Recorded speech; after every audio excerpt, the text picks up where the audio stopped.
My name is Dan Charbonnet. I'm a New Orleans-based artist. I was asked to submit a proposal for commission via a friend, curator, gallerist, Jamie McClellan. And from there we went from sketches to more finalized drawings and finally to over 40-foot painting.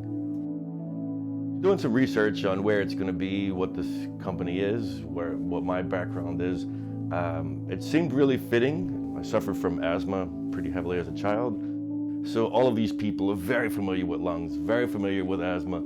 So even though it is in this larger realm, I think it's a larger realm of shared experience. Whether they suffer from it or whether they're helping people who do, I think they're very familiar. So I think it's still, even on its grand scale, is intimate because of the context of where and who it's around all the time.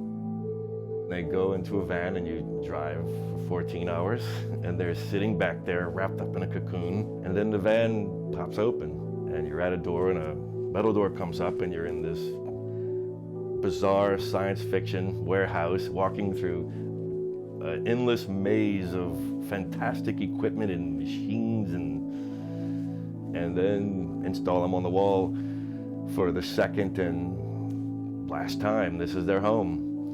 The inspiration was actually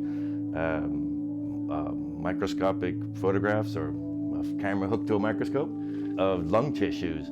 And they use a certain dye to get the layers of the tissues to separate so they can study, and that's the purples and the pinks you see in the paintings are inspired from that. And then I abstracted them into this lung landscape, which is vastness that sometimes you go internally in when you suffer from asthma, in this meditative place where you listen and hear lungs and breathing. So that's where I wanted to be. It took from start to finish maybe 5 months, because a lot of it is done in sign painter's enamel, so it's not as though you can just work all day. I can do a few panels at a time.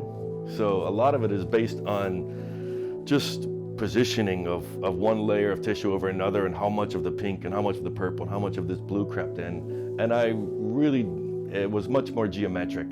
And that's where the last series had to meet the microscope pictures and kind of marry the two. I think the jaggedness, it lends something to this landscape quality. It gives it a structure where before it was just kind of too nebulous. So when I got actually this commission, there was only a whisper of this thing called COVID. As I'm making this thing and I'm really focused on lungs and thinking about childhood and having fun, and then abruptly a hammer drops on you and you can't breathe.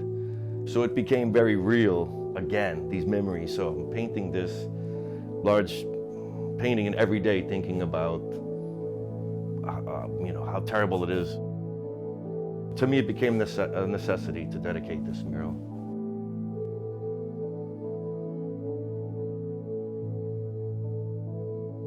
Some surfaces on the paintings are really shiny and smooth, and others are grinded and rough, and there's scratches, and you could see some of the wood coming through the panel. And I think that's the humanness of it. I hope they live up to their potential especially when the room has the furniture in it in the sitting room, and it's activated with people walking around, staring at it, interacting with it, even though they're ignoring it, passing by. All of these scenarios, I can't wait to, in my mind, envision how all of that moving parts will work. That's kind of the real exciting part, is imagining that it's in people's day-to-day life, and I hope they enjoy it. It gives some comfort and optimism. I don't know if I'll ever make another piece that size in that way, but I'm glad that the piece isn't final. The piece gets to breathe and move on, and I'm not sure how it got there from these little studies I did to this tiny series to this giant thing, but life is funny, and it happened, and I'm really grateful for the experience, the opportunity. I would have never thought I'd make a 40-foot colorful landscape painting of a lung 2 years ago, and it happened. So I'm very grateful for the opportunity, and the experience was amazing, and I adore the painting.